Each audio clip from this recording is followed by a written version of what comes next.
সহজে একটা মেয়ের ছবি আঁকতে প্রথমে এভাবে তার মুখটা এঁকে ফেলতে হবে।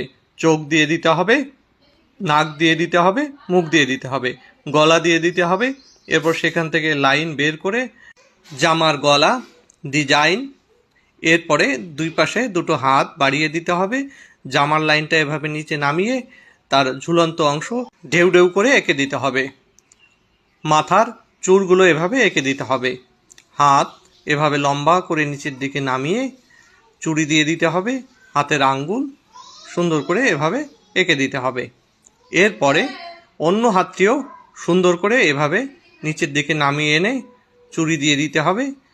হাতের আঙ্গুলগুলো সুন্দর করে দিয়ে দিতে হবে। আমার একটা হাত বড় হয়েছে, তোমরা সমান করে দিবে।